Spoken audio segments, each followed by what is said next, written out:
Who ever wake up and feel like you're already behind? The sun's not even up, but your heart's racing like you're late to something you didn't even sign up for. You reach for your phone, scroll through strangers, and within 10 seconds, you've already compared your life to someone else's.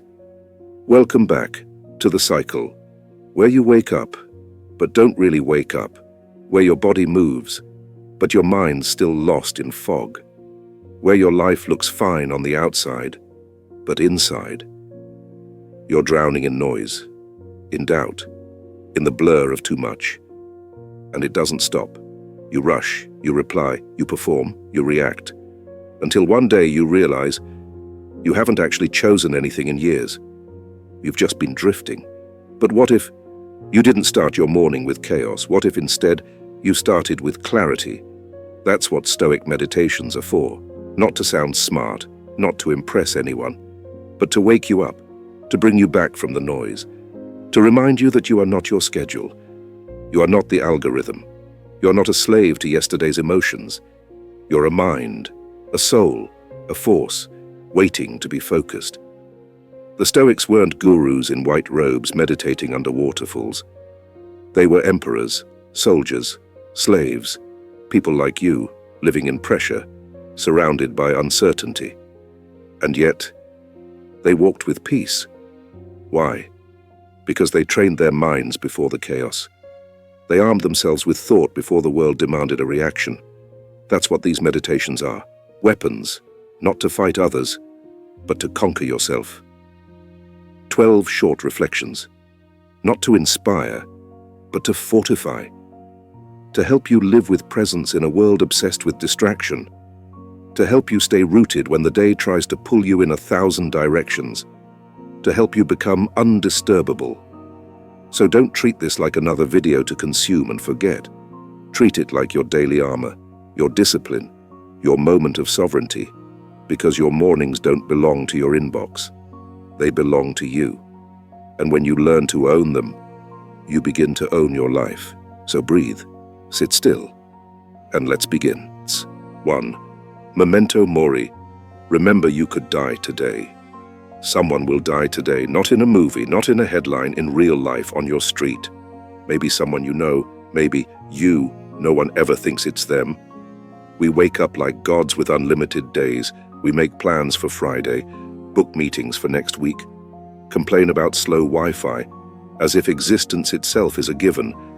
But the Stoics, they looked death in the eye every single morning, not to be morbid, to be awake. Memento Mori, remember you must die, wasn't a warning. It was a wake-up call, because nothing sharpens your focus like realizing the next breath isn't promised, and nothing wastes more life than assuming tomorrow is guaranteed. Look around you. The people you love, the coffee still warm in your cup, the sky, even when it's gray. It all looks different when you know it could disappear. Suddenly, silence becomes sacred. That awkward, "I love you" becomes urgent. That idea you've been sitting on for years, it becomes now. And that's the power of remembering death. It tears the mask off the mundane. It kills your excuses. It makes you honest. Marcus Aurelius wrote in his journal, "You could leave life right now. Let that determine what you do, say, and think." So let's say it out loud, not as a slogan, but as a truth. You could die today, not next year, not when you're old, not after you get your life together, today. So how would you live if that were true? Would you still argue about politics with strangers online? Still scroll endlessly through someone else's highlight reel?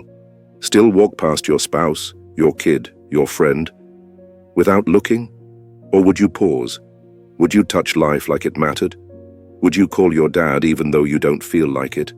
Would you finally write the damn book, not because it'll be a bestseller, but because it's yours? Would you stop living like a rehearsal and start living like it's opening night? Here's what the Stoics knew, and what most people forget. The man who wakes up thinking he's immortal is already dead inside. But the one who greets the morning like it could be his last, he's finally alive. So before the day begins, before you lose yourself in tasks and timelines, Stop. Look up. Breathe in. And ask yourself, if this is the final page of my story, how do I want to write it? Then go. Not to chase perfection, but to live with precision. Because when you remember death, you no longer fear it. You just stop wasting time. 2. Gratitude for what you already have. Thank you. Not for watching, not for liking, just for waking up. For still being here. For giving this life. This one wild, messy, unfinished life. Another shot today. You didn't have to wake up. But you did. You didn't have to have eyes that open, lungs that breathe, legs that move. But you do. And that, before the coffee, before the news, before the stress, is already something extraordinary.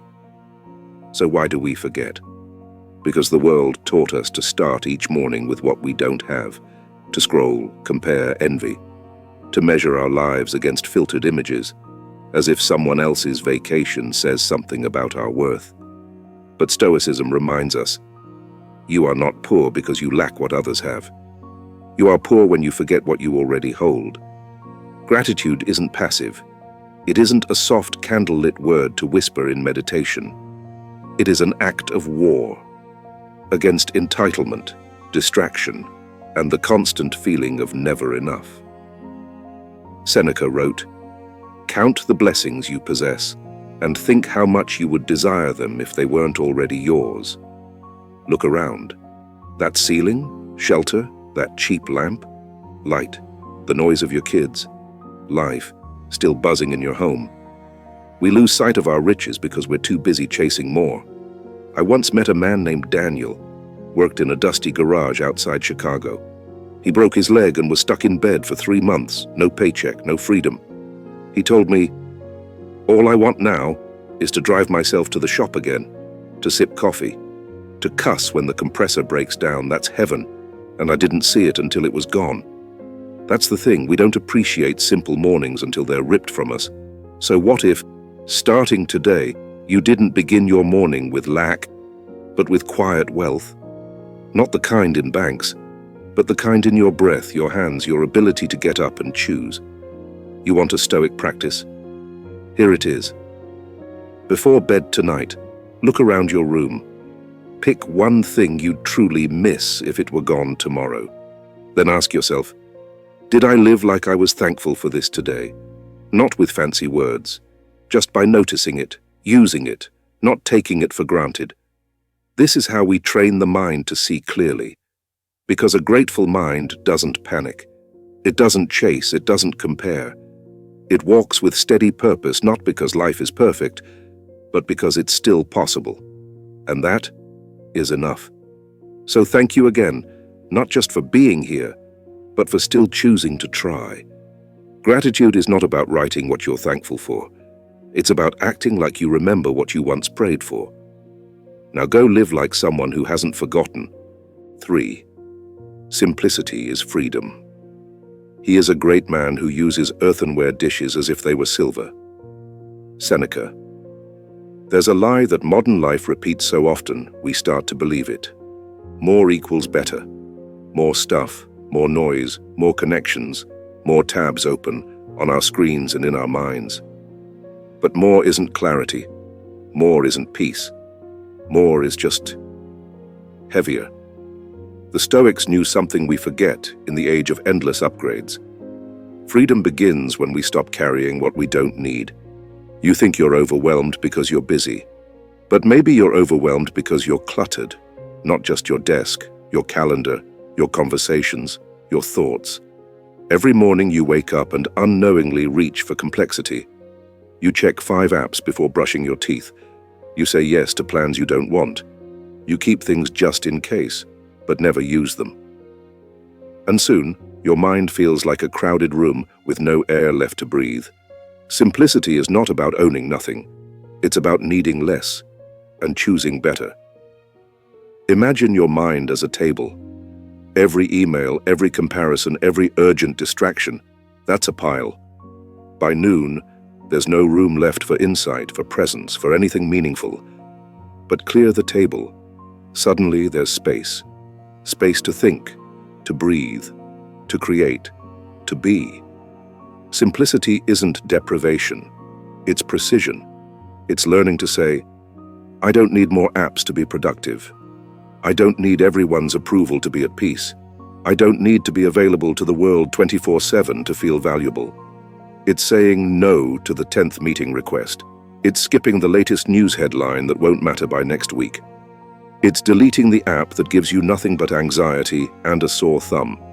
In the words of Epictetus, wealth consists not in having great possessions, but in having few wants.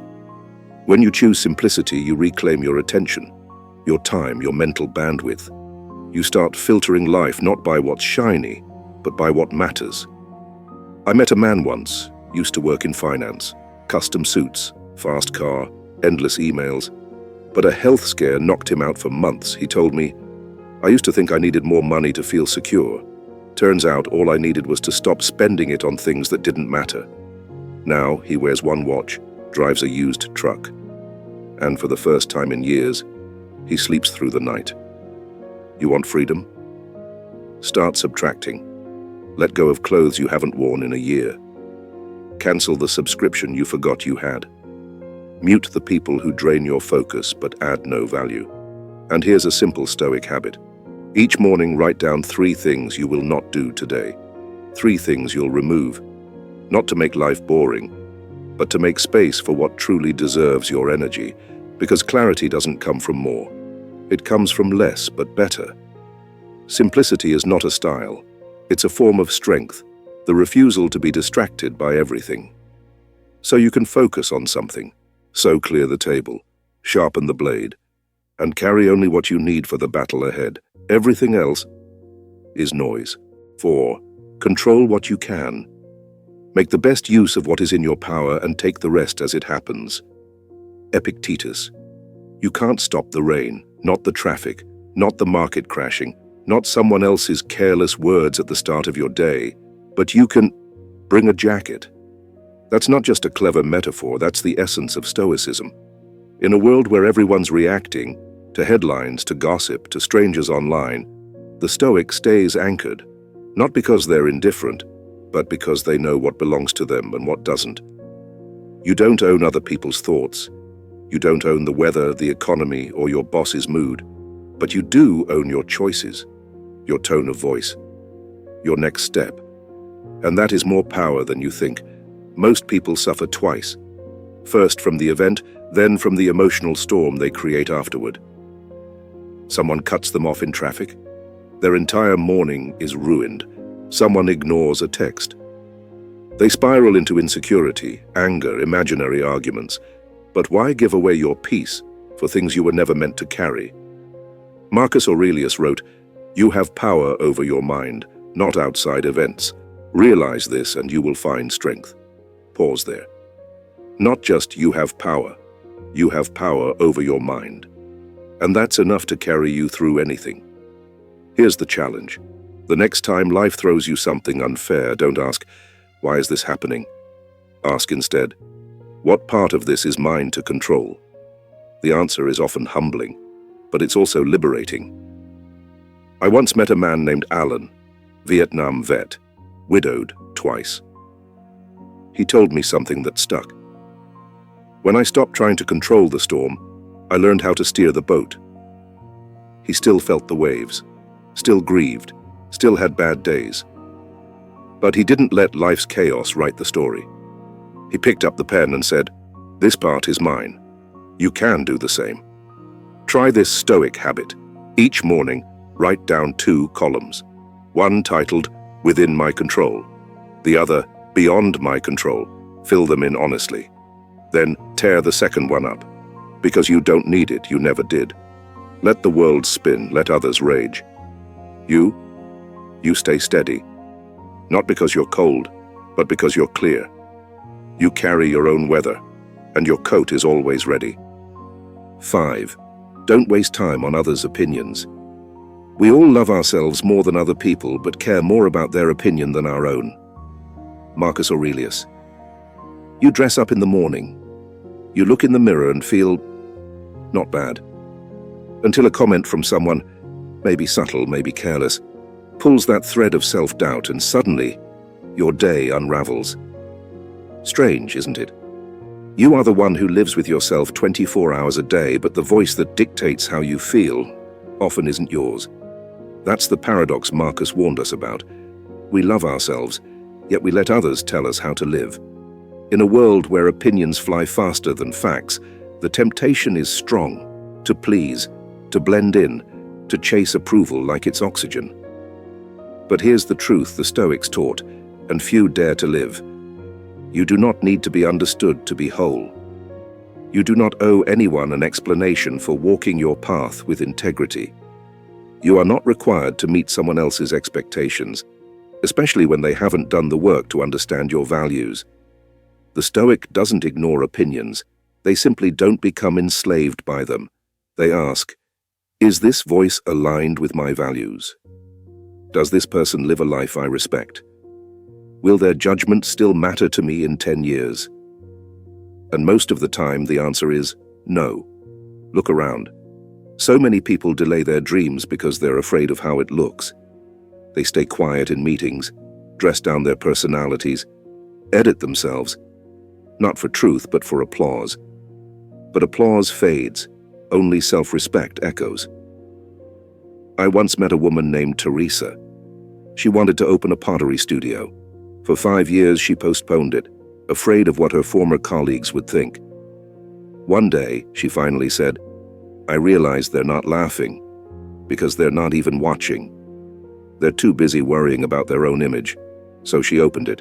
Quietly, no big launch, just clay, intention, and the joy of doing what she loved. And you know what? Now, her studio isn't just successful. It's magnetic, because authenticity always is. Here's a Stoic habit you can start today. Write down one thing you've been delaying because of fear of judgment. Then ask yourself, if no one had an opinion about this, would I do it? If the answer is yes, you already have your answer. Remember, a crowd can't validate your soul, and the most courageous thing you'll ever do is live in alignment with your own truth, even if it means walking alone. The Stoics didn't become wise by being liked. They became wise by being free. And freedom begins when you stop asking for permission to be yourself. 6. Not everything needs a reaction. If someone succeeds in provoking you, realize that your mind is complicit in the provocation. Epictetus. It's just one comment, one driver cutting you off, one text left unread, and suddenly you're spiraling. Heart pounding, jaw clenched, rehearsing comebacks in your head. You call it justified anger. But what it really is reactivity. And the Stoics had one word for that: slavery. Not of the body, but of the mind. Because when you react to everything, you are controlled by everything. Here's the truth. That person who offended you, they didn't make you angry. They offered the spark. You poured the gasoline. And the worst part, you handed them the match. But imagine this. What if you didn't take the bait? What if you just paused? 5 seconds. That's all it takes. A deep breath. A small mental space between stimulus and response. It may not feel like much, but in that pause, you reclaim your power. Reactivity is reflex, but composure. That's a conscious act of strength. And it's not weakness to stay calm. It's wisdom. Let me tell you about Andrew. He's a father of 3, works 2 jobs. One night at the grocery store, a man bumped into him, then muttered something rude under his breath. Andrew turned around, ready to explode. But he remembered something his grandfather once told him. Don't hand your peace over to strangers. They don't know what it cost you. So Andrew walked away. And that night, he still had the energy to read to his daughter, instead of lying in bed, fuming over something meaningless. Not everything deserves your energy. Not every slight deserves a war. The Stoics trained themselves daily to be provoked and stay still, to be insulted and remain composed, to feel the wave and not drown in it. They weren't emotionless. They were masters of emotion. They understood that silence isn't always surrender. Sometimes it's strategy. Sometimes it's peace. So next time something pushes your buttons, don't reach for the sword. Reach for the pause, count to 5, breathe, and ask yourself, is this worth my peace? Most of the time it isn't, because you weren't born to be a reactor. You were born to be the calm in the storm, not the thunder, but the unshakable mountain beneath it. React less, feel more, choose stillness, and you'll find that peace was always yours. You just had to stop giving it away. Before we continue, if you've made it this far, thank you, truly. You could have clicked away, scrolled to something easier, lighter, louder, but instead, you stayed. You chose presence. You chose awareness. You chose to look inward while the world pulls outward. That's rare. That's Stoic. And if this message resonates with you, if you find peace in these quiet truths, take 1 second now and support this journey. Click like, subscribe. Share this with someone who needs a little strength in the morning, not because the algorithm needs it, but because someone else might wake up tomorrow needing exactly this. Now, take a breath, and let's go deeper. 7. Live in the present. Song tron ven trong hien tai. Some people live like life is a rehearsal. Like this moment is just a draft, something to rush through until the real thing begins. They eat breakfast while scrolling their inbox, drive to work while arguing with someone who isn't even in the car, sit with loved ones while staring at a glowing screen. Their body is here, but their mind, it's everywhere else. And that's the tragedy, because the only time you truly own is now. Not 5 minutes ago, not next week, not once I get everything in order. Now, right now. Marcus Aurelius once said, "Do not waste what remains of your life in speculating about others or in worrying about the future. Do not allow yourself to be distracted by what you cannot control. Concentrate every minute like a Roman." What he meant was this: life is not waiting for you in some distant success. It's already here, in the sound of your breath, the feeling of your feet on the floor, the quiet in the room you've stopped noticing. Presence is not passive, it's discipline, a daily decision to show up fully, no matter how ordinary the moment seems. Because there are no ordinary moments, only overlooked ones. You don't need to go on a retreat to find stillness. You don't need a perfect morning to feel peace. You just need to notice, to slow down long enough to realize you're already alive. And that is enough. So next time you catch your mind racing ahead, pause, come back to the taste of your coffee, the warmth of the water, the way your chest rises and falls. This isn't just mindfulness, it's power, because the person who masters the present is no longer enslaved by the past or paralyzed by the future. Be here, be now, be free. 8. Treat challenges as mental training. What if every inconvenience today was a personal trainer for your mind? That passive-aggressive comment, mental push-up, the traffic jam on the way to work, endurance drill, the glitchy Wi-Fi, the customer complaint, the burnt toast, Stoic resistance training. See, most people believe challenges are interruptions, obstacles, unwanted noise in their carefully planned lives. But the Stoics saw something different. They didn't ask, "Why is this happening to me?" They asked, "What is this trying to teach me?" Because life isn't soft, and the mind, like the body, will only grow stronger through pressure, resistance, and stress deliberately faced. Think of a sword. It is not forged by stillness, it is pounded in fire, shaped by blows and cooled in shock. Your mind is the same. Seneca once wrote, "Difficulties strengthen the mind as labor does the body," and he meant it literally. Each conflict you face is a test, not of the world, but of you. Can you stay calm when insulted? Can you breathe when everything feels out of control? Can you choose your response instead of reacting on impulse? Those moments, when you want to scream, quit, escape, that's your real gym, and whether you build muscle or injury depends on how you train. Here's how a Stoic trains. First, they accept discomfort as a teacher, not a punishment. When something irritates them, they don't say, "This shouldn't be happening." They say, "This is the perfect moment to practice." Second, they observe their internal response. Heart rate spikes? Jaw clenches? Good. That means it's working. That means you're not just reading about growth, you're doing it. Third, they remain grounded. They pause. They choose clarity over chaos. And when everyone else is losing their minds, they become the anchor. You don't have to wait for a big life crisis to become mentally strong. You don't need a boot camp or a silent retreat. You just need to show up to the little moments you used to overlook. The delayed coffee order, the unexpected criticism, the plans that fall apart at the last minute. Instead of reacting, treat them as training reps. Smile, not because you enjoy the pain, but because you understand its purpose. And here's the secret. The more challenges you willingly face, the less power they have over you. You become immune to panic, resistant to drama, and shockingly peaceful, not because life got easier, but because you got stronger. So the next time something annoys you, don't ask for relief, ask for reps. Because every hard thing you face with presence is one more weight lifted by your soul. 9. Pain is temporary. Growth is forever. You've been hurt before. We all have.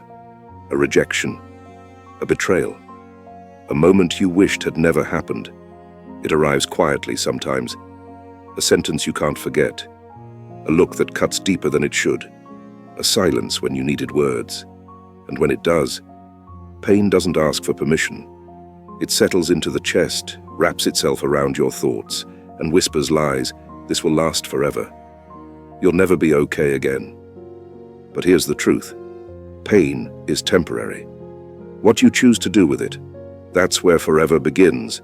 The Stoics never denied pain. They simply refused to be defined by it. Epictetus said, "Difficulties are things that show a person who they are." And if you listen closely, you'll hear what that really means. Pain isn't the enemy. It's the mirror, the forge. The moment when life removes the mask and asks, "Now, who will you become?" Most people run, they distract, number deny. But the Stoic walks forward, not because they're fearless, but because they understand pain is not permanent. Avoiding it is. The growth you seek, the peace, the clarity, the resilience. It doesn't come wrapped in comfort. It comes wrapped in discomfort, in confusion, in the ache that comes just before the breakthrough. If you're in pain right now, don't try to fix it too fast. Don't bury it. Sit with it. Look it in the eye. Ask it what it came to teach you, then write it down. Yes, write. Take that pain and turn it into ink. Not to bleed, but to understand. Because the moment you understand your pain, you rob it of its power to control you. Think of the strongest people you admire. Do you think they were spared suffering? Number. They grew because of it. They turned heartbreak into compassion, loss into gratitude, failure into precision. And so can you. You don't need to love the pain. You just need to respect it for what it's building inside you. Because every scar is proof. You endured. You didn't fold. You kept going. And that makes you dangerous. To doubt, to fear, to anything that tries to break you again. So here's your Stoic challenge. When the pain hits, breathe. Say, "This is pain. It's here. But it will pass." Then ask, "What's one thing I can do right now, however small, that makes me stronger?" It could be a walk, a deep breath, a journal entry, a phone call you've been avoiding. Whatever it is, do it. Because every act of strength in the face of pain is a vote cast for your future self. In time, the pain will fade. But the strength, the wisdom, the version of you forged in the fire, that stays forever. 10. Discipline brings freedom. Just do it. You stare at the task, the message you haven't replied to, the room you haven't cleaned, the goal you said you'd start tomorrow. And then you whisper to yourself, "I don't know what to do." But that's not true, is it? You know exactly what to do, you just don't feel like doing it. That's the moment I'm talking about. Not the crisis, not the breakthrough, just this. You know what must be done. but your mind is bargaining with laziness, offering comfort as a bribe. And this is the war every strong person has fought in silence, not against enemies, but against the part of themselves that chooses ease over growth.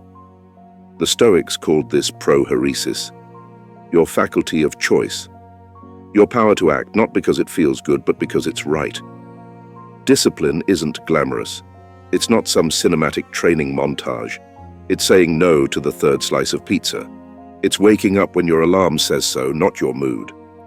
It's reading one more page when scrolling feels easier. It's writing when you're uninspired, working when you're tired, and showing up when no one is watching. Let me tell you something uncomfortable but true. Freedom is not the absence of rules. It's the result of living by the right ones. You think you're free when you can choose to binge Netflix for 5 hours. But did you really choose that? Or did you just follow impulse because you had no stronger principle in place? Discipline is the principle. It's the structure that liberates. Seneca said, "No man is free who is not master of himself." Your boss isn't your master, your past isn't either. But if your cravings, laziness, or moods run your life, you're not free. You're ruled from the inside. Now here's the powerful paradox the Stoics understood. Discipline is difficult in the moment, but it simplifies life long-term. It makes the hard choices once so you don't have to fight the same battle every day. You don't need to be motivated. You need a rule, a standard, a code you obey because you respect the person you're becoming. Marcus Aurelius didn't wait to feel ready to rule an empire. He wrote in his journal, "At dawn, when you have trouble getting out of bed, tell yourself, I am rising to do the work of a human being. That's the energy. Get up, do the work, even if it's not perfect, even if it's slow, even if your hands shake." Because action builds identity, and every time you follow through, you teach your mind a powerful truth. I do what I said I would do. And that is where true confidence is born. So when your brain tells you, I don't know what to do, pause, breathe. Say to yourself, that's the weak voice. Now watch me move. You don't need more inspiration. You need motion. One push-up, one decision, one moment of integrity. That's the seed of freedom. And if you water it daily with discipline, you'll wake up one day realizing you're not stuck anymore. You're not lost. You're not ruled by fear or fatigue. You're free, and you earned it. 11. Be an example, not just a talker. Heilatam guang jung chilan goi noi swang. Don't forget to say thank you. Stop wasting time on your phone. Be kind, be honest, be brave. You say it with good intentions. To your kids, to your partner, to your co-workers. But have you looked in the mirror lately? Have you thanked the cashier without glancing at your phone? Have you closed the laptop at 10 p.m. like you said?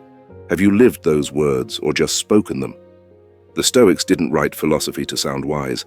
They wrote to themselves to keep themselves in check. Marcus Aurelius said it plainly. Waste no more time arguing what a good man should be one. It hits hard. Because deep down, you know, someone is watching.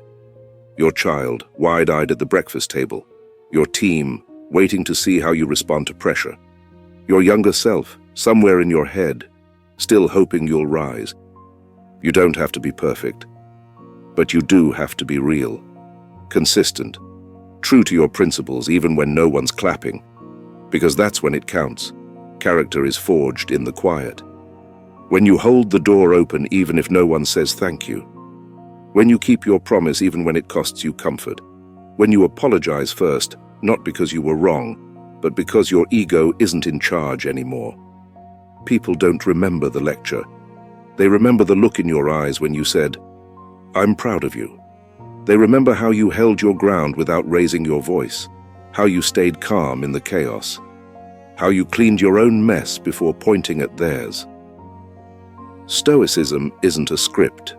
It's a posture, a way of moving through the world that tells others, this is possible. When you live with integrity, you give people permission to do the same. When you embody discipline, you remind others it can be done. That's the kind of influence that doesn't fade. Not viral, not loud, but undeniable. You don't need to wear a cape. You just need to be the kind of person who follows through on their word, who shows up with quiet strength, and who doesn't need to preach. Because your life already says it all. So the next time you want to give advice, ask yourself first, if someone copied my actions, not my words, would they grow better? If yes, keep walking. You're already leading.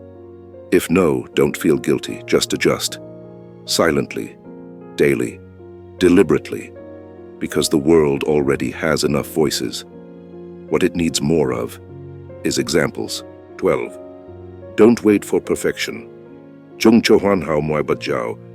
You keep telling yourself you're not ready, that it's not the right time, that once you fix your schedule, get the right gear, wait for the motivation, then you'll begin. But that's not preparation. That's hesitation wearing a mask, and deep down you know it.